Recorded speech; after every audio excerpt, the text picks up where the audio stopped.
So hello and welcome back मेरे देश के सुनहरे भविष्य।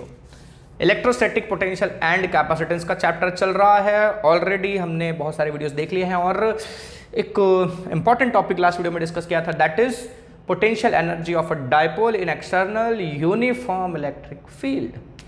आज एक थियोरेटिकल पॉइंट ऑफ व्यू से एक इंपॉर्टेंट कॉन्सेप्ट और इंपॉर्टेंट टॉपिक डिस्कस करने वाले हैं। जी हाँ, टाइटल लिखा हुआ है इलेक्ट्रोस्टैटिक्स ऑफ अ कंडक्टर। इसका मतलब क्या हुआ? ये जो फ्रेज लिख दिया मैंने, इसका मतलब क्या है कि कंडक्टर्स का बिहेवियर डिस्कस करने वाले हैं in terms of electrostatics. Electrostatics मतलब जहां पर हम चार्जेस एट रेस्ट उसकी बात कर रहे हैं। हम यहां पर दो चैप्टर, पहला और सेकंड चैप्टर, जो भी हमने टॉपिक्स डिस्कस किए हैं, जो भी कॉन्सेप्ट्स डिस्कस किए हैं, वो सिर्फ किन चीजों से रिलेटेड है? जहां चार्जेस रेस्ट पर हैं। इलेक्ट्रिक फील्ड पढ़ा, यस, चार्जेस रेस्ट पर थे। फोर्स दो चार्जेस के पीछे पढ़ा, चार्जेस रेस्ट पर थे। यूनिफॉर्म चार्ज डिस्ट्रीब्यूशंस पढ़े, चार्जेस रेस्ट पर थे। इनफाइनाइट प्लेन शीट या इनफाइनाइट लॉन्ग कंडक्टर या जिसकी वजह से हमने इलेक्ट्रिक फील्ड कैलकुलेट की, वो भी सारे चार्जेस हमने जो कंसीडर किए थे सरफेस पर, सब रेस्ट पर थे। तो यानी यहाँ पर जो भी चीजें हम डिस्कस कर रहे हैं वो हम इस चीज को ध्यान में रख के डिस्कस कर रहे हैं कि चार्जेस सब रेस्ट पर हैं। तो वही चीज हम कंडक्टर्स का बिहेवियर डिस्कस करेंगे। जब हम इलेक्ट्रिक फील्ड को स्टैटिक ले रहे हैं, मतलब कि इलेक्ट्रिक फील्ड स्टैटिक चार्जेस की वजह से बनने वाला इलेक्ट्रिक फील्ड है, जब इसकी बात कर रहे हैं इसके कॉन्सेप्ट में, या चार्जेस जब रेस्ट पर होते हैं, सिर्फ हम वही चीजें कंसीडर करें तो हमारे कंडक्टर्स किस तरह से बिहेव करते हैं। मतलब ये कि कंडक्टर का इलेक्ट्रिक फील्ड कैसा होगा, कंडक्टर का पोटेंशियल कैसा होगा, अंदर कैसा पोटेंशियल होगा, बाहर कैसा पोटेंशियल होगा, सरफेस पर कैसा पोटेंशियल होगा, इलेक्ट्रिक फील्ड कैसा बनेगा सरफेस पर या बाहर या अंदर, जो भी हो, ठीक है। तो वो सब चीजें जब चार्जेस रेस्ट पर हों तो किस तरह से कंडक्टर में बिहेवियर आने वाला है, वो सारी चीजें हम डिस्कस करने वाले हैं।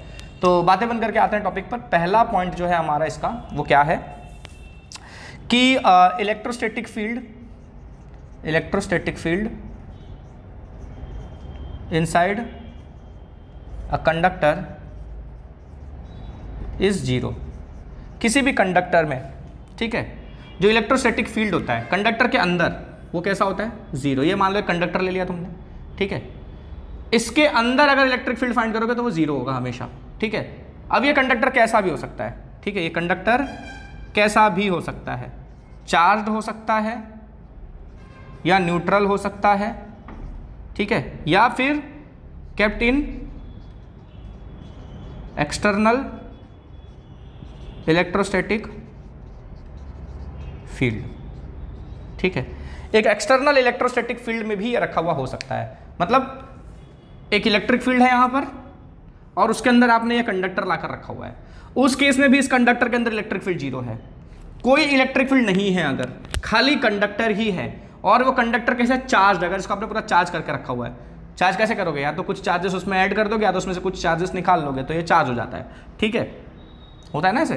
तो इसको चार्ज किया हुआ है आपने, तो भी, चाहे इसको आपने बिल्कुल भी चार्ज नहीं किया, ये न्यूट्रल है। न्यूट्रल है मतलब इसमें पॉजिटिव और नेगेटिव चार्जेस इक्वल अमाउंट में प्रेजेंट है, तो भी तीनों केसेस में आपके कंडक्टर के अंदर इलेक्ट्रिक फील्ड जीरो होगा। सरफेस पर, सरफेस के बाहर कुछ भी हो सकता है, वो हम बाद में डिस्कस करेंगे, पर अंदर की जो बात है वो क्या है? इलेक्ट्रिक फील्ड जीरो होगा, ठीक है, पक्का। तो मतलब एक कैसा कोई भी कंडक्टर ले लो, अंदर आपका इलेक्ट्रिक फील्ड क्या है? जीरो है। क्यों? देखो, इसमें नॉर्मली समझने के लिए हम ऐसा समझ सकते हैं इसको कि क्या होगा कि कंडक्टर में जो चार्जेस है, फ्री चार्जेस, ठीक है, नॉर्मली कंडक्टर में जो आयंस होते हैं, ठीक है, वो अपनी जगह पर बाउंडेड होते हैं, वो कहीं नहीं मूव कर सकते, राइट। फिर कुछ इलेक्ट्रॉन्स भी हों, जो अंदर के इलेक्ट्रॉन्स होते हैं आयंस के आसपास, ठीक है, मतलब न्यूक्लियस के आसपास के जो इलेक्ट्रॉन्स होंगे वो भी अपनी जगह बाउंडेड होते हैं। कौन मूव कर सकता है? सिर्फ लास्ट ऑर्बिट के इलेक्ट्रॉन्स, राइट, ये तो पता है ना आपको। सिर्फ लास्ट ऑर्बिट के जो इलेक्ट्रॉन्स होते हैं वही फ्री होते हैं मूव करने के लिए, तो बस वो मूव करते हैं, ठीक है। तो वो भी क्या होगा? इनिशियली वो ड्रिफ्ट करेंगे, ठीक है, अंदर मान लो एक तरह की इलेक्ट्रिक फील्ड सेटअप भी होगी, ऐसा मान लो इनिशियली, कि जिसकी वजह से आपके जो चार्जेस हैं, जो फ्री चार्जेस हैं, वो ड्रिफ्ट करेंगे, इधर उधर मूव करेंगे, और वो मूव करने के बाद ऐसा अरेंजमेंट बना देंगे कि कंडक्टर के अंदर जो इलेक्ट्रिक फील्ड है वो जीरो हो जाएगा। वो इस तरह के अरेंजमेंट में अरेंज हो जाते हैं चार्जेस, बराबर है। तो वही कॉन्सेप्ट यहां पर हमने यहाँ डिस्कस किया हुआ है। तो फर्स्ट पॉइंट में इतना ही, चलते हैं अगले पॉइंट पर। सेकेंड पॉइंट है हमारा क्या कि at the surface of a charge conductor, at the surface of a charge conductor the electric field is normal to the surface at each point या एट एवरी पॉइंट। ईच भी मतलब वही हुआ, पर कुछ बच्चों को थोड़ा सा मिसकंसेप्शन हो जाता है इन चीज़ों को लेकर, ठीक है। तो किसी भी सरफेस के, एक चार्ज कंडक्टर के सरफेस में, मतलब एक कंडक्टर ऐसा लिया है आपने जो चार्ज्ड है, ठीक है, उस केस में जो इलेक्ट्रिक फील्ड बनेगा, अब अगर कोई चार्ज कंडक्टर नहीं है, ठीक है, न्यूट्रल कंडक्टर है, तो वो तो कोई इलेक्ट्रिक फील्ड बनाएगा नहीं, है ना। एक न्यूट्रल कंडक्टर आपने ऐसी हवा में रख दिया तो क्या वो इलेक्ट्रिक फील्ड बनाएगा? नहीं बनाएगा। इलेक्ट्रिक फील्ड कौन बना सकता है? चार्ज कंडक्टर बना सकता है, ठीक है। तो एक चार्ज कंडक्टर जो भी इलेक्ट्रिक फील्ड बनाएगा, उस कंडक्टर के सरफेस पर इलेक्ट्रिक फील्ड हर पॉइंट पर परपेंडिकुलर होगा। ये सारी चीजें हमने ऑलरेडी डिस्कस की हुई हैं प्रीवियस वीडियोस में, ठीक है। बीच बीच में टॉपिक्स आते रहे हैं और ये सारी चीजें लगभग डिस्कस हो चुकी हैं और मैंने तो सारी चीजें डिस्कस की हुई हैं, ठीक है। इसके पीछे के सारे वीडियोस अगर नोटिस करोगे तो ये सारे कॉन्सेप्ट्स ऑलरेडी डिस्कस्ड हैं, बट अब समझ लो कि मतलब एक तरह से हम समराइज कर रहे हैं, ठीक है। ओके, तो सरफेस पर इलेक्ट्रिक फील्ड जो होगी वो हमेशा अच्छा मैंने तो कोई ऐसे रेगुलर सरफेस ले रहा हूँ, है ना, हमने शेल वगैरह के लिए डिस्कस किया है, तो आज थोड़ा इरेगुलर सरफेस के लिए डिस्कस कर लेते हैं अपन। ये एक पॉइंट मैंने कंसीडर किया, यहाँ पर इलेक्ट्रिक फील्ड ऐसा परपेंडिकुलर होगा, ये पॉइंट कंसीडर किया इसके परपेंडिकुलर, यहाँ एक पॉइंट कंसीडर किया इलेक्ट्रिक फील्ड इसके परपेंडिकुलर, यहाँ कंसीडर किया इलेक्ट्रिक फील्ड इसके परपेंडिकुलर, यहाँ ऐसे, यहाँ ऐसे, सो ये तो टेढ़ा बन गया, ठीक है। ये चार्ज कंडक्टर है, ठीक है, पूरा चार्ज कंडक्टर है, ठीक है। तो इलेक्ट्रिक फील्ड जो बनेगी वो हमेशा हर पॉइंट पर सरफेस के परपेंडिकुलर होगी, ठीक है। क्लियर है? मतलब electric field is perpendicular to surface at every point, हर पॉइंट पर, हाँ, किसी एक पर्टिकुलर जगह पर नहीं। या आप ऐसा कह सकते हो कि हर पॉइंट पर at each point electric field is perpendicular to parallel to area vector. नहीं पक्का? अच्छा, यहाँ पॉइंट पर आपने एक छोटा सा एरिया कंसीडर किया, इसका जो एरिया वेक्टर होगा वो तो ऐसे ही परपेंडिकुलरली बाहर ही निकलेगा और इलेक्ट्रिक फील्ड भी ऐसे ही निकलेगी, है ना। पैरेलल या फिर एंटी पैरेलल भी हो सकता है। अगर आपका ये नेगेटिव चार्ज की वजह से बन रहा है तो इलेक्ट्रिक फील्ड अंदर की तरफ आती हुई बनेगी, है ना। तो E इज पैरेलल टू या फिर E is anti parallel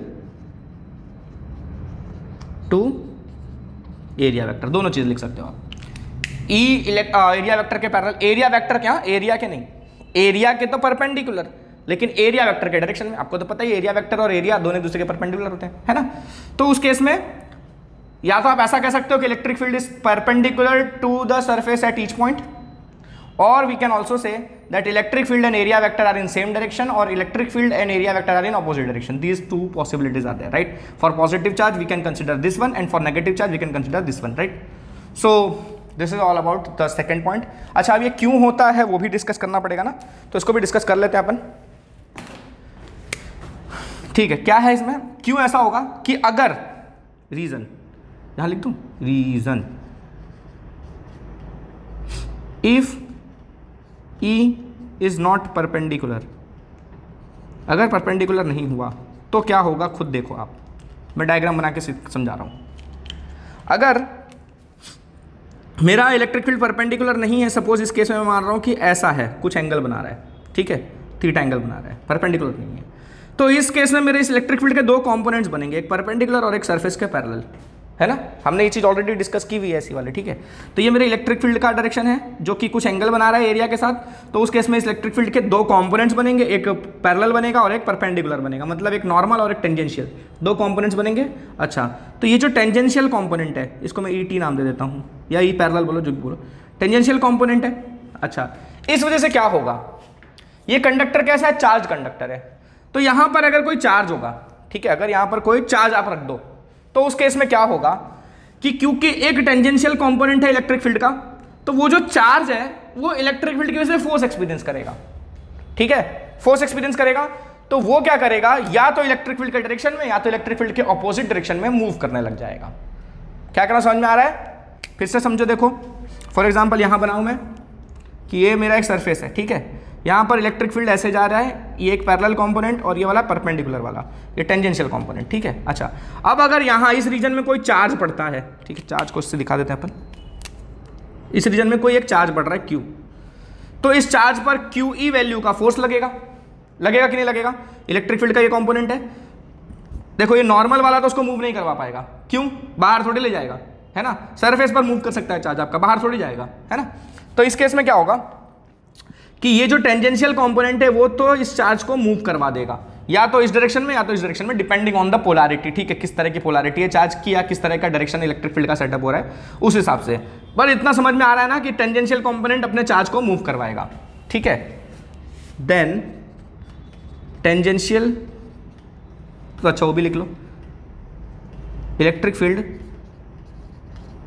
will have two components, the tangential component will move the charge on the surface, तो उसकी वजह से चार्ज जो है वो सरफेस पर मूव करने लगेगा। ठीक है, और अगर ऐसा हुआ चार्ज सरफेस पर मूव करेगा तो यहां पर आपका करंट सेटअप हो जाएगा। चार्ज मूव कर रहा है तो करंट बन जाएगा। तो हम बात कर रहे हैं किसकी? इलेक्ट्रोस्टैटिक्स की। मैंने क्या बोला? हम इलेक्ट्रोस्टैटिक्स की बात कर रहे हैं। तो इलेक्ट्रोस्टैटिक्स के केस में आप ये चीज नहीं कंसीडर कर सकते, है ना? ये तो इलेक्ट्रोस्टैटिक्स के स्कोप के बाहर हो गया, तो इलेक्ट्रोडायनामिक्स में आ गया, है ना? तो जब आप इलेक्ट्रोस्टैटिक्स की बात कर रहे हो, ठीक है, इलेक्ट्रोस्टैटिक्स के स्कोप में हम यही डिस्कस करते हैं। यहां पर जो इलेक्ट्रिक फील्ड सेटअप हुआ है वो हमेशा सरफेस के परपेंडिकुलर ही होगा, क्योंकि अगर वो परपेंडिकुलर नहीं हुआ तो एक कंपोनेंट पैरेलल बन जाएगा, टेंजेंशियल बन जाएगा, जो कि कंपोनेंट चार्ज को मोशन में ला देगा, और अगर चार्ज मोशन में आ गया तो इलेक्ट्रोस्टैटिक्स की बात नहीं हो पाएगी, फिर वो इलेक्ट्रोडायनामिक्स का केस हो जाता है। ठीक है, तो हम किसकी डिस्कशन कर रहे हैं? कंडक्टर्स इलेक्ट्रोस्टैटिक्स के मतलब रिगार्डिंग। ठीक है, कंडक्टर्स का इलेक्ट्रोस्टैटिक्स के साथ रिलेशन डिस्कस कर रहे हैं। तो इलेक्ट्रोस्टैटिक्स में हम ये चीज कंसीडर नहीं कर सकते कि इलेक्ट्रिक फील्ड पर्टिकुलर एंगल पर है। इलेक्ट्रिक फील्ड हमेशा कंडक्टर के सरफेस के परपेंडिकुलर होगा हर पॉइंट पर। ठीक है, कोई पर्टिकुलर एंगल बनाता हुआ नहीं लेना है। क्लियर है? पक्का? चलिए थर्ड पॉइंट पर। थर्ड पॉइंट क्या है भैया?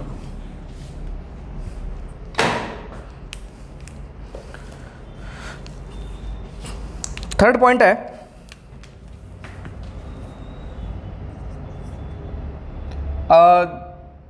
The excess charge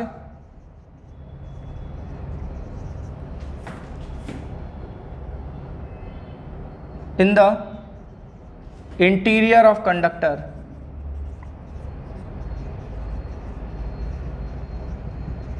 is 0। इसका क्या मतलब हुआ? अगर इसको सिंपल तौर पे लिखा जाए, if we give charge to a conductor, ठीक है, all the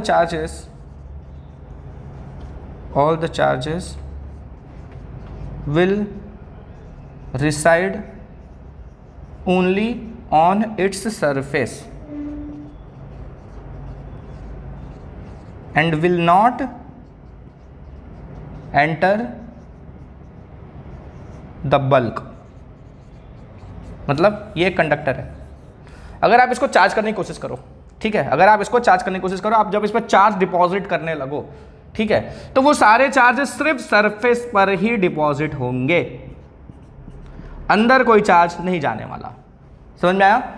अगर आप किसी कंडक्टर को चार्ज करने की कोशिश करो तो all the charges will only reside at the surface of conductor, they will not enter the bulk of the conductor। अंदर के रीजन में कहीं पर भी नहीं जाएंगे। ठीक है, ये खोखला नहीं भरा हुआ सब्सटेंस ले रहा हूं मैं, एक मेटल ले रहा हूं, मेटल का ब्लॉक ले लो, मेटल का स्फीयर ले लो, कुछ भी ले लो, ठीक है, उस केस में अगर आप चार्ज डिपॉजिट करने की कोशिश करो तो सारे के सारे चार्जेस सिर्फ सरफेस पर ही एक्यूमुलेट होंगे, ना कि बल्क के अंदर।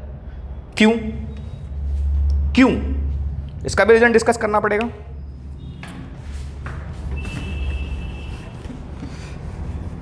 ये देखो थियरी के पॉइंट ऑफ व्यू से बहुत ही इंपॉर्टेंट क्वेश्चन है। ठीक है, आपको पूरा का पूरा 5 मार्क्स का क्वेश्चन पूछा जा सकता है, 4 मार्क्स का क्वेश्चन पूछा जा सकता है, अलग अलग बोर्ड्स में जैसे जैसे पैटर्न है उस हिसाब से। एंड देन ये भी पूछा जा सकता है 1 मार्क्स के क्वेश्चन में भी आपको पूछा सकता है कि मतलब जैसे यही वाला है कि excess of charge deposited on a conductor will only deposit at the surface and will not enter the bulk. Why? तो उसका भी 1 मार्क्स का एक्सप्लेनेशन पूछ सकते हैं आपसे, ठीक है। कोई ऐसे 2 पॉइंट्स देके दोनों का एक्सप्लेनेशन पूछ सकते हैं 2 मार्क्स में, 3 पॉइंट देके 3 मार्क्स में एक्सप्लेनेशन पूछ सकते हैं 3 का, ठीक है। तो इस तरह से कई तरीके से क्वेश्चन बन सकते हैं, बट ये जो कॉन्सेप्ट है, ये पूरा टॉपिक जो है that is basically related to the theory purpose, right. Theory के लिए ज़्यादा इंपॉर्टेंट है, तो उससे अकॉर्डिंगली आपको प्रैक्टिस करना है। तो हाँ, अपन रीज़न डिस्कस कर रहे थे। वो क्या बीच बीच में ना मैं थोड़ा भावनाओं में बैठ के इधर उधर चला जाता हूँ। तो रीज़न क्या है इस पॉइंट का कि जो भी आप एक्सेस चार्ज डिपॉजिट करोगे वो सिर्फ सरफेस पर ही क्यों जाता है, अंदर क्यों नहीं जाता।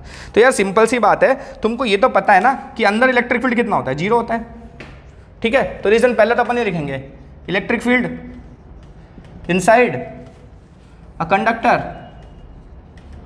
इज 0। मैं फिर से याद दिला दूं, हम इलेक्ट्रोस्टैटिक्स के कॉन्सेप्ट डिस्कस कर रहे हैं, we are not discussing the concepts of electrodynamics, ठीक है। तो हम इलेक्ट्रोस्टैटिक्स के हिसाब से ही ये सब स्कोप में डिस्कशन कर रहे हैं, ओके। तो अंदर इलेक्ट्रिक फील्ड 0 है, तो हाँ, तो क्या हो गया, अंदर इलेक्ट्रिक फील्ड 0 है तो भैया देखो एक बात समझो, अगर तुम अंदर इलेक्ट्रिक फील्ड 0 ले रहे हो और अगर एक कोई गॉसियन सरफेस कंसीडर करो, कोई गॉसियन सरफेस ऐसा कंसीडर कर लो, ठीक है, पक्का, अच्छा। तो गाउस लॉ क्या कहता है, according to Gauss law E bar dot D A bar, ठीक है, integral of E bar dot D A bar is q enclosed by epsilon naught sigma q, यानी कि टोटल वो ही लिखो चाहे खाली क्यू एनक्लोज लिखो, एक ही बात है, ठीक है।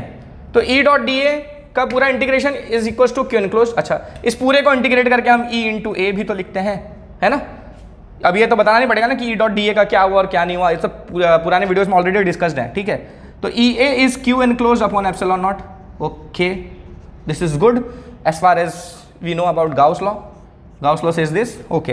अब आपने क्या बोला, अंदर इलेक्ट्रिक फील्ड 0 है, तो इलेक्ट्रिक फील्ड 0 है तो ये वाला पूरा टर्म क्या हो गया, 0 हो गया। क्या बोलते हो, 0 हो गया। तो क्यू एनक्लोज्ड कितना हो गया, क्यू एनक्लोज्ड भी आपका कितना हो गया, 0 हो गया। इसका मतलब क्या हुआ कि इस गाउसियन सरफेस में अंदर कहीं पर भी चार्ज है ही नहीं, है ना। अब यही सरफेस मैं थोड़ा ऐसा ले लेता हूं, एकदम जस्ट थोड़ा सा अंदर से कंडक्टर के सरफेस के, ठीक है, थोड़ा सा अंदर से ही मैंने गाउसियन सरफेस कंसीडर कर लिया, जस्ट थोड़ा सा अंदर से, ठीक है, समझ में आया। ये मेरा कंडक्टर और इसके जस्ट अंदर से मैंने गाउसियन सरफेस कंसीडर कर लिया है, तो ये मेरा पूरा हिस्सा जो मेरा गाउसियन सरफेस के अंडर में आ रहा है, ठीक है। तो ये पूरा अंदर इलेक्ट्रिक फील्ड 0 है, कंडक्टर के सरफेस से जैसे ही आप अंदर एंटर हुए, अंदर तो इलेक्ट्रिक फील्ड 0 हो गया, और उसके हिसाब से आप जस्ट बॉर्डर के पास से अगर एक गाउसियन सरफेस कंसीडर कर लो, तो उस हिसाब से भी अगर मैं गाउस लॉ लगाऊं तो सरफेस के अंदर क्योंकि एक भी चार्ज इलेक्ट्रिक फील्ड 0 है और इलेक्ट्रिक फील्ड 0 है, इसका मतलब ये दिख रहा है कि चार्ज एनक्लोज्ड भी 0 है, ठीक है। यानी इस सरफेस के अंदर कहीं पर भी चार्ज नहीं आएगा, ठीक है, सब्सटेंस के अंदर कहीं पर भी चार्ज नहीं आएगा, जो भी चार्ज आएगा वो सिर्फ सरफेस पर ही सरफेस पर ही डिस्ट्रीब्यूट होगा, ठीक है। Therefore no charge is found inside the conductor, ठीक है, it only lies on the surface. तो मेरे ख्याल से तीसरा पॉइंट भी आपके भेजे में घुस गया होगा, नहीं घुसा है 2-3 बार मारो ठोको चला जाएगा, टेंशन नहीं लेने का। कोई चीज़ अगर नहीं समझ में आती है तो क्या करें, तो एक चीज़ करो, उस चीज़ को 2-3 बार देखो। क्यों पता है, क्योंकि हम ना इंसानों की आदत होती है, हम हर चीज़ को उतने ध्यान से नहीं देखते, we miss the details, many a times we miss the details. आप रास्ते से जाते हो तो रास्ते में कई लोग गुजरते हैं, आप किसी पे इतना ध्यान नहीं देते, है ना, क्योंकि आपका फोकस होता है कहीं मंजिल पे। इवन मंजिल पर भी जाते हो तो आपका ना पूरा फोकस रोड पर भी नहीं होता है, आप कुछ चीज़ें सोच रहे होते हो या तो आप कोई गाना वाना गा रहे होते हो, है ना, इस तरह से अपन चलते हैं। तो उस केस में क्या होता है ना, अपना दिमाग 2-3 तरफ दौड़ रहा है तो किसी जगह फुल कॉन्सेंट्रेशन नहीं होता है, हर वक्त ऐसा होता है। तो वही चीज़ जब अपन स्टडी करते हैं ना, इस टाइम भी होता है कि अपना कॉन्सेंट्रेशन है, बट ना सबका 100% कॉन्सेंट्रेशन नहीं बैठता है। मुश्किल से ना 2 से 3% बच्चे ऐसे होते हैं जिनका पूरा 100% कॉन्सेंट्रेशन यहाँ पर होता है।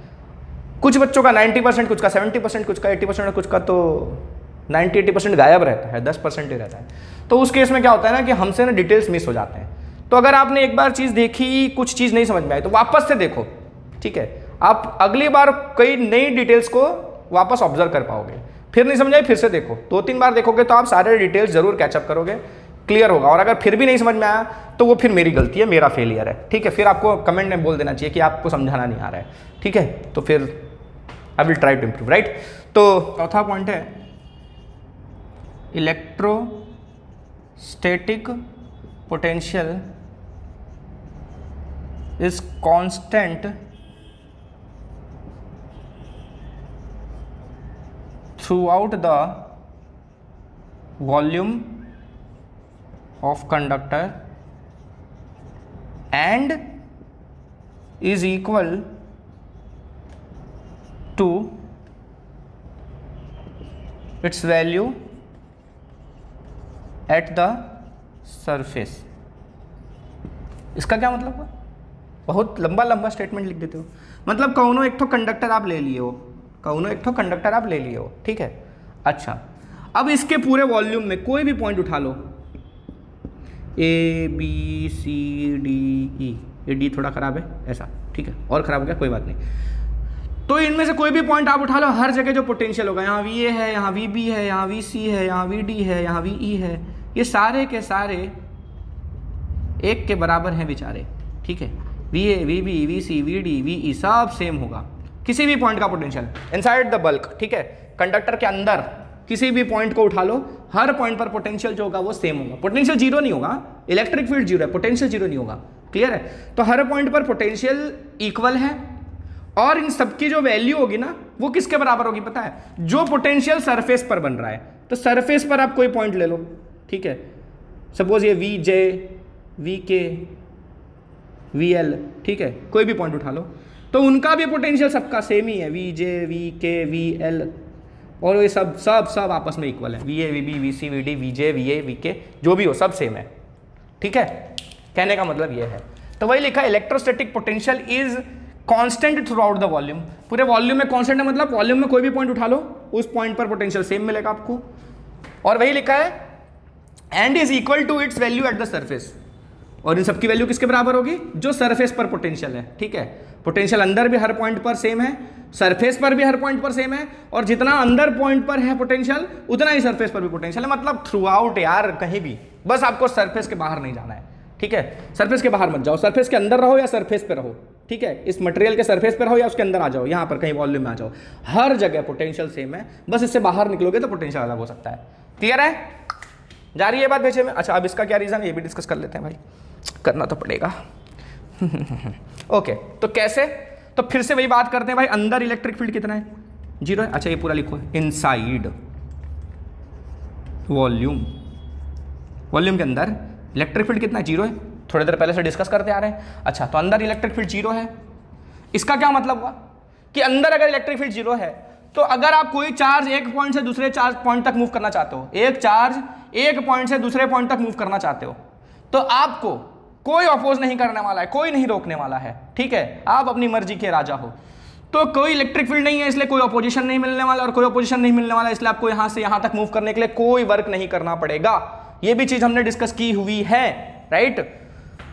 किसी भी पॉइंट से किसी भी पॉइंट तक आप चार्ज को मूव कर दो, यहां से यहां मूव करो, यहां से यहां ले जाओ, यहां से यहां ले जाओ, कहीं पर भी ले जाओ, कोई वर्क नहीं करना पड़ेगा। तो वर्क नहीं करना पड़ेगा, इसका मतलब क्या हुआ? दोनों पॉइंट्स के बीच का जो पोटेंशियल डिफरेंस है वो जीरो हो गया, ठीक है। Since no electric field is present,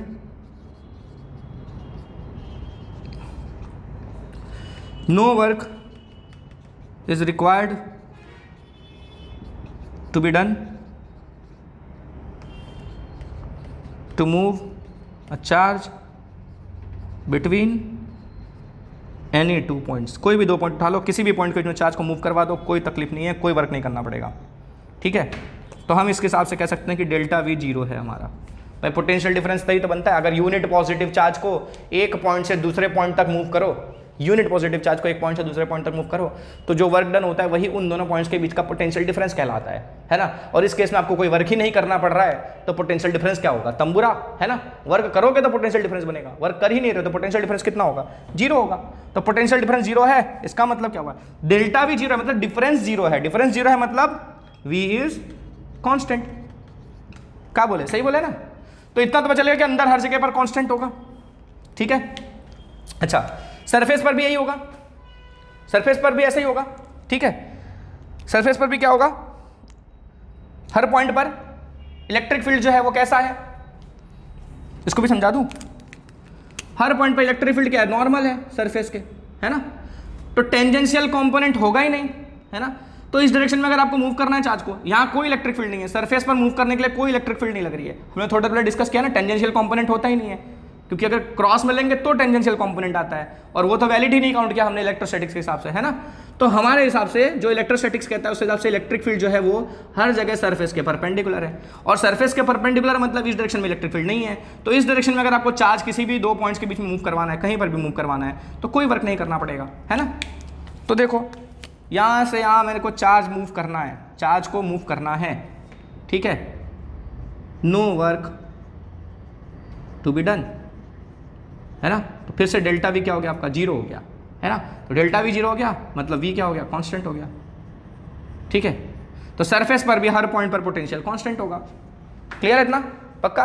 अच्छा, तो यहां ये डिस्कस किया कि अंदर सरफेस के अंदर हर पॉइंट पर वॉल्यूम में किसी भी पॉइंट पर पोटेंशियल जीरो है, सॉरी पोटेंशियल कांस्टेंट है, जीरो नहीं है, इलेक्ट्रिक फील्ड जीरो है, पोटेंशियल कांस्टेंट है, ठीक है। हर पॉइंट पर पोटेंशियल कांस्टेंट है, और सरफेस पर भी देख लिया कि हर पॉइंट पर पोटेंशियल कांस्टेंट है। पर इसका मतलब ये थोड़ी हुआ कि जो सरफेस पर पोटेंशियल था वही अंदर भी हुआ, पर हमने तो यहाँ ये लिखा हुआ है कि जितना पोटेंशियल सरफेस पर होगा उतना ही पोटेंशियल अंदर भी होगा, है ना।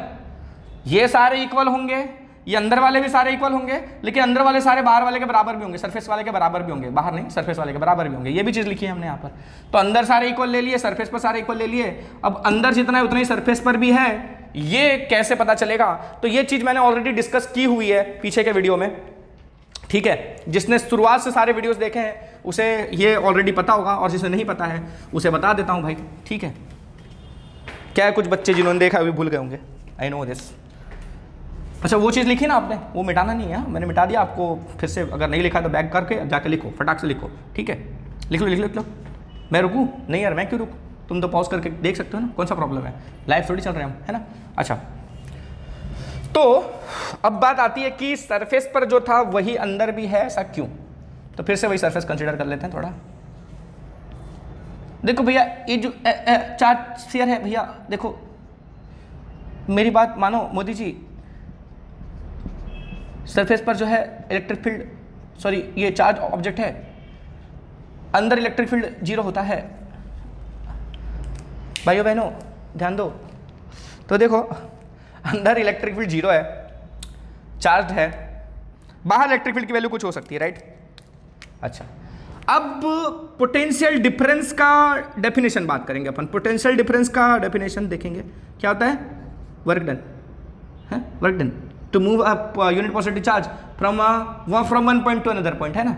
अच्छा, ए से बी के बीच में वर्क डन किया, है ना, to move a unit positive charge, 1 coulomb charge, यहाँ से यहाँ ले जाने के लिए वर्क किया, that is V minus V A, that is your delta V, right. This is your definition of potential, okay. And we define potential at a given point as what? To bring a unit positive charge from infinity to the given point, है ना। यहाँ से जो लाने के लिए work किया हमने, इन्फिनिटी से ए तक लाने के लिए जो वर्क किया, that is potential at A, है ना। Work done to bring a unit positive charge from infinity to A is what is? It is V A, right, यही बोलते हैं हम, ओके, वेरी गुड। तो ये इन्फिनिटी से एक चार्ज ले आए यहाँ लाए, कैसा चार्ज लाए? 1 कूलम, यानी यूनिट पॉजिटिव चार्ज ले आए। तो वहाँ से इस पॉइंट तक लाने के लिए हमको कुछ वर्क करना पड़ा था, क्योंकि इसकी वजह से बाहर इलेक्ट्रिक फील्ड तो था, अंदर जीरो है, बाहर तो इलेक्ट्रिक फील्ड है, तो बाहर आपको वर्क करना पड़ेगा, यहाँ से यहाँ तक लाने के लिए वर्क करना पड़ेगा। वो इस पॉइंट का पोटेंशियल कहलाएगा। सपोज इसको मैंने नाम दे दिया ए पॉइंट, तो यहाँ का पोटेंशियल हो गया V A, and that is what? Work done to bring a unit positive charge from infinity to A. Clear है ना। इन्फिनिटी से ए तक लाने के लिए मैंने जो वर्क किया है, किसके ऊपर वर्क किया है? 1 कूलम चार्ज पे, वही वर्क इस पॉइंट का पोटेंशियल कहलाएगा, वी ए का, okay, that's great, okay. Now consider another point B which is inside, अंदर कहीं पर है वो। अब मुझे बताओ, अगर ए से बी तक अगर किसी चार्ज को लाना है, यहां से यहां कोई चार्ज लाना है, इसको लाल गुलाबी कर देते हैं अपन। तो ए से बी तक ले जाने के लिए अगर कोई वर्क करना पड़ेगा क्या? अंदर कोई इलेक्ट्रिक फील्ड है क्या? नहीं है, तो अंदर वर्क डन जीरो है। ए से बी तक लाने के लिए आपको वर्क डन जीरो है।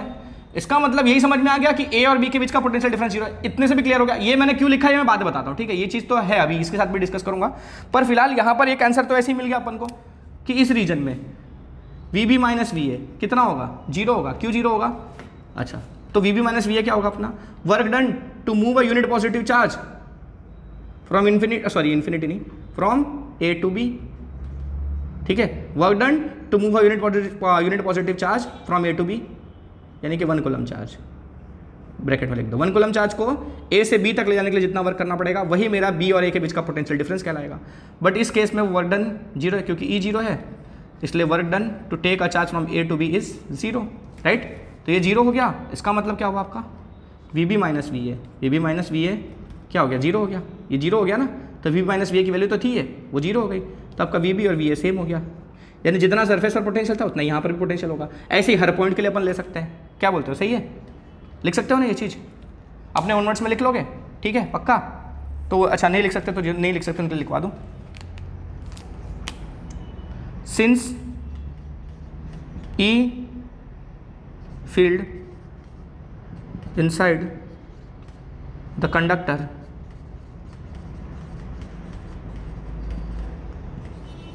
जीरो, ठीक है। So to move a charge, unit positive charge from a point on the surface to a point inside will be, so to move a unit positive charge from a point on the surface to a point inside, the work done will be 0. This implies therefore delta V is 0, therefore V is constant, ठीक है। अच्छा, ये तो बात हो गई, इन्हीं दो पॉइंट्स को लेकर डिस्कस किया था अपन ने। अच्छा, अब अपन ओवरऑल डिस्कशन करते हैं, ठीक है। ओवरऑल डिस्कशन करते हैं नॉर्मल डेफिनेशन के हिसाब से कि B का पोटेंशियल क्या होगा आपका? इन्फिनिटी से बी तक लाने के लिए जो वर्क करना पड़े, work done to bring a charge from infinity to B, है ना। इन्फिनिटी से बी तक लाने के लिए जो वर्क डन करना पड़ेगा वही बी का पोटेंशियल होता है। अच्छा, और वो कैसे मिलेगा आपको? यहाँ आपको दो पार्ट में वर्क करना है। आप इसको ऐसे लिख दो कि work done to bring a unit positive charge from infinity to A plus work done to move a unit positive charge from A to B, right. Infinity से ए तक लाने के लिए जो वर्क करना पड़े प्लस ए से बी तक ले आने के लिए वर्क करना पड़े, यही तो वर्क हुआ इन्फिनिटी से बी तक का, है ना। अच्छा, अब इन्फिनिटी से ए तक का जो वर्क है, ठीक है, ये तो आपका वी ए है ना, ये तो आपका वी ए होता है, प्लस ए से बी तक ले जाने के लिए जो वर्क डन है वो तो आपका 0 है, क्योंकि अंदर इलेक्ट्रिक फील्ड 0 है, इसलिए वर्क डन 0 है। तो आप V B equals to V A लिख सकते हो। यहाँ पर वी बी आपका किसके बराबर आ गया? वी ए के बराबर आ गया, यानी कि जितना सरफेस पर होगा उतना ही अंदर भी होगा। तो ये मैंने क्यों बताया पता है? क्योंकि मैंने लास्ट बार जब पिछले किसी वीडियो में डिस्कस किया था, मैंने एग्जैक्टली नहीं याद किस वीडियो में डिस्कस किया था, लेकिन जिसमें भी किया था उसमें यही कॉन्सेप्ट मैंने एक्सप्लेन किया था, तो इसलिए उस हिसाब से बता दिया मैंने, ठीक है। तो आप बाय डेफिनेशन लो तो ये पूरा लंबा एक्सप्लेनेशन, या फिर सिंपल इस तरह से भी आप कर सकते हो। कोई भी एक्सप्लेनेशन सही है, पूरे के पूरे मार्क्स नहीं मतलब मिलेंगे, नहीं मिले तो फिर बताना मुझे, ठीक है। अब बोलेगा हमको थोड़ी पता चलेगा, अरे भाई मिलेंगे, टेंशन मत लो, पूरे मार्क्स मिलेंगे। चाहे आप ये वाला एक्सप्लेनेशन करो, चाहे आप ये वाला ज़्यादा ईजी है, शॉर्ट है। दिस इज गुड, जिंदाबाद। ओके, अगला पॉइंट देखते हैं अपन, बहुत बातें कर ली।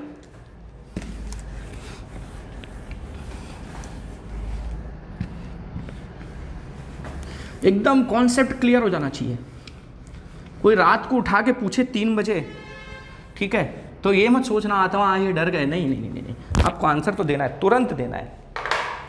अच्छा, अभी हमने ये डिस्कस किया कि कोई भी कंडक्टर चार्ज है, ठीक है, तो भी उसके अंदर इलेक्ट्रिक फील्ड 0 होगा, है ना, अंदर इलेक्ट्रिक फील्ड 0 होगा। लेकिन सरफेस पर इलेक्ट्रिक फील्ड 0 होगा क्या? 5वां पॉइंट वही लिख रहा हूं, the electric field on the surface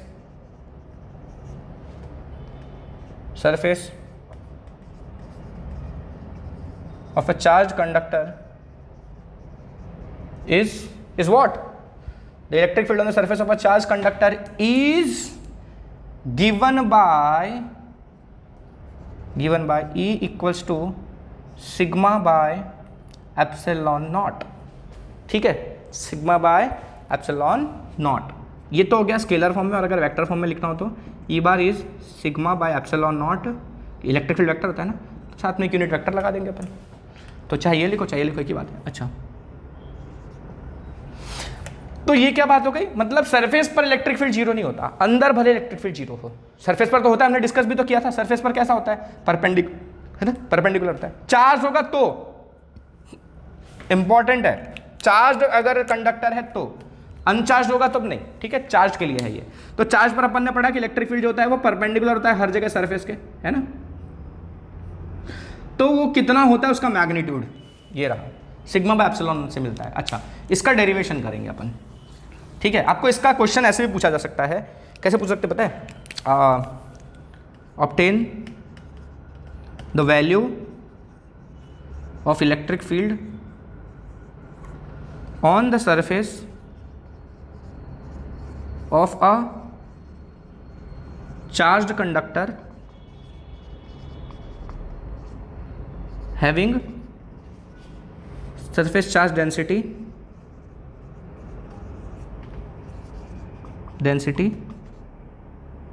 sigma. ये क्वेश्चन हो सकता है ऐसा, ठीक है, या आपको डायरेक्टली मतलब ये फिफ्थ वाला पॉइंट एक्सप्लेन करना है तो भी तो आपको करना ही है, और अगर ऐसा क्वेश्चन पूछ लिया तो भी आपको करना है। क्लियर है? अच्छा, तो वो देखते हैं अपन कैसे, कि सपोज मैंने एक कंडक्टर कंसिडर किया ऐसे कोई भी रेगुलर शेप का, ठीक है, चार्ज कंडक्टर है, कैसा है, चार्ज है, और ये तो पता है चार्ज होगा तो सारे चार्जेस तो सिर्फ सरफेस पर ही आएंगे, है ना, बल्क में तो आएगा नहीं, ये तो हमने डिस्कस किया अभी थोड़ी देर पहले। अच्छा, पॉजिटिव ही ले रहा हूँ बार बार इजी करने के लिए, है ना। इसका एक्सप्लेनेशन है, इस वाले का आंसर है। ओके, क्या करना है अपने को, एक छोटा सा गाउसियन सरफेस कंसीडर करेंगे, पिल बॉक्स, ठीक है, अपन एक पिल बॉक्स लेंगे, मैंने बड़ा बनाया है पर हम बहुत छोटा सा पिल बॉक्स लेंगे, ठीक है। Consider a very small Gaussian surface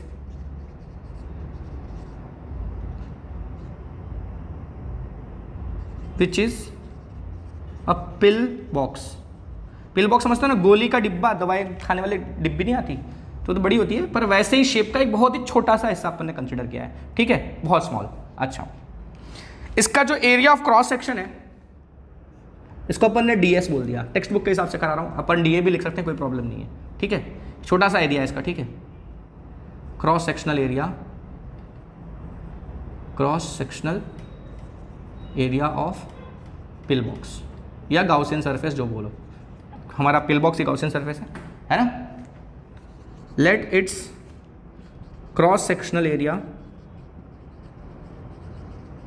P d S, okay, उसका cross sectional area d S ले लिया। अच्छा, लेट इट्स हाइट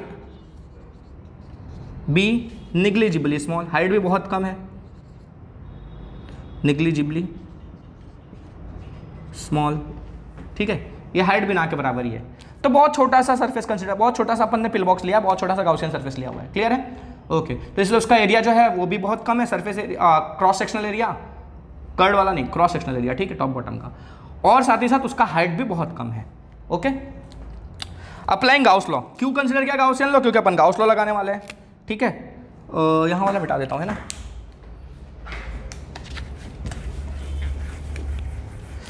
तो अकॉर्डिंग टू गाउस लॉ तो लगाना है अपने को अब, है ना, इसलिए तो गाउसियन सरफेस कंसीडर किया था। ओके, तो गाउस लॉ के हिसाब से अपन को देखना पड़ेगा, फॉर्मूला क्या होता है वैसे गाउस लॉ का, इक्वेशन क्या है, surface integral E bar dot D A bar is equals to Q enclosed by epsilon naught, ठीक है। अच्छा, तो E bar dot D A बार, तो ई और ए का एरिया का, क्योंकि डॉट है ना, तो इसको सॉल्व करके लेना, ई डी ए कॉस थीटा होता है ना, ई डी ए कॉस थीटा, तो उस हिसाब से डायरेक्शन देखना पड़ेगा। तो यहाँ देखो पॉजिटिव चार्ज है, इसका इलेक्ट्रिक फील्ड बाहर की तरफ होगा, खाली अंदर की तरफ तो कोई इलेक्ट्रिक फील्ड नहीं है ना, खाली बाहर की तरफ इलेक्ट्रिक फील्ड निकलता हुआ मिलेगा, और जिस एरिया को वो कट करेगा वही एरिया आप लोगे, तो खाली इस एरिया को कट कर रहा है ना, वो एरिया कितना है आपका, ई डी एस, यानी कि इसका पूरे का इंटीग्रेशन कर दो। देखो इलेक्ट्रिक फील्ड भी इस डायरेक्शन में है आपका, और इसकी वजह से जो एरिया वेक्टर बनेगा डी एस बार, ठीक है, इसका डायरेक्शन भी इधर ही होगा, ये एक सर्कुलर सेक्शन बनेगा ना सिलेंडर का, तो उसका जो क्रॉस सेक्शन का जो एरिया का वेक्टर होगा, एरिया वेक्टर ऐसा ही जाएगा और हमारा इलेक्ट्रिक फील्ड भी उसी तरफ जा रहा है ना, इलेक्ट्रिक फील्ड का भी डायरेक्शन वही है। तो इस केस में थीटा क्या है दोनों के बीच का, 0 हो जाएगा। तो ई डॉट डी ए जो है वो आपका ई डी ए हो जाएगा, है ना, पक्का। Theta is 0 as E and A bar D A bar vector are in same direction. ठीक है, अब बच्चे कुछ सोच रहे होंगे कि मैंने डी ए लिखा हुआ है, वहाँ डी एस लिखा हुआ है, टेंशन मतलब बताता हूँ क्या होगा उसका। अच्छा, तो ये तो हो गया आपका थीटा 0 है, तो आप इसको क्या लिख सकते हो ultimately, surface integration of E D A that is equal to Q enclosed by epsilon naught. अब इस पूरे का इंटीग्रेशन करोगे तो क्या आएगा, डी ए का ही तो इंटीग्रेशन करते हो आप, तो डी ए का इंटीग्रेशन करोगे तो क्या आएगा, डी एस आएगा यहाँ पर। क्यों, ये पूरा जो एरिया आप डी ए का इंटीग्रेशन करके यही तो पूरा एरिया मिलने वाला है आपको, तो वो एरिया कितना है आपका, ऑलरेडी आपने डी एस लिया हुआ है, तो ये पूरा इंटीग्रेशन करके आपको डी एस मिलने वाला, तो ये डी ए को मैंने डी एस लिख दिया, क्लियर है। And that is equal to Q enclosed by epsilon naught. इतना क्लियर है, पक्का। अच्छा, आगे देखें अगर, तो ये क्यू एनक्लोज कैसे निकालेंगे अपन, ई डी एस तो चलो यहाँ पर है, क्यू एनक्लोज कैसे मिलेगा, कैसे मिलता है अपने को क्यू एनक्लोज्ड, भाई सरफेस चार्ज डेंसिटी दी हुई है अपने को, इसकी कितनी दी हुई है, सिग्मा, सरफेस चार्ज डेंसिटी कितना है इसका, सिग्मा है, ओके। तो क्यू कैसे मिलता है, सिग्मा इंटू ए से मिलता है क्या, सरफेस चार्ज डेंसिटी में अपन एरिया मल्टीप्लाई करते हैं तो अपन को चार्ज मिल जाता है ना। तो इस हिस्से से, इस क्रॉस सेक्शन से कितना चार्ज बन रहा है, इस क्रॉस सेक्शन के अंदर कितना चार्ज, मतलब कहाँ समझे, कहाँ चार्ज इनक्लोज हो रहा है पता है, इस वाले हिस्से में, यहाँ चार्ज इनक्लोज हो रहा है जो कट करके निकल रहा है सरफेस को, ठीक है, इस वाले सेक्शन में चार्ज बन रहा है। तो इस सेक्शन का जो एरिया है मल्टीप्लाई बाय चार्ज डेंसिटी करेंगे, तो इस सेक्शन का एरिया कितना, जितना इसका है यानी ds है, और उसमें क्या मल्टीप्लाई करोगे आप, चार्ज डेंसिटी यानी कि सिग्मा, तो ये मिल गया आपका क्यू एनक्लोज्ड। क्या होता है क्यू एनक्लोज, जो गॉसियन सरफेस जितना चार्ज एनक्लोज करता है वही ना। तो देखो इस हिस्से में चार्ज है ये नहीं है, ऊपर वाले हिस्से में है ये नहीं है, खाली इतने हिस्से में चार्ज है, मतलब ये आपका सिलेंडर ऐसा है जो पिल बॉक्स है आपका, और ये आपका सरफेस ऐसे कट करके निकलता है, तो इतने हिस्से में जितना चार्ज बनेगा वही तो चार्ज आपका एनक्लोज वाला हुआ। तो इतने हिस्से का एरिया यानी कि डी एस और उसमें चार्ज डेंसिटी यानी सिग्मा मल्टीप्लाई कर दोगे तो इस पूरे हिस्से में कितना चार्ज है वो आपको मिल रहा है, तो that is sigma into D S. तो वही लिख रहे हैं अपन यहाँ पर सिग्मा डी एस बाय क्या था यहाँ पर, एप्सिलॉन नॉट। तो ये डी एस कट गया, तो ई कितना आ गया आपका, सिग्मा बाय एप्सिलॉन नॉट आ गया, मैग्नीट्यूड इतना, और वही वेक्टर फॉर्म में लिखा था, रैन हेट लगा के लिख दिया था। तो ये सारा हमारा 5th पॉइंट का कॉन्सेप्ट क्लियर हो गया यहाँ पर, क्लियर है। बाकी चीज़ें आने वाले वीडियो में, तब तक के लिए वही बाय बाय, जय हिंद, टाटा, सी यू।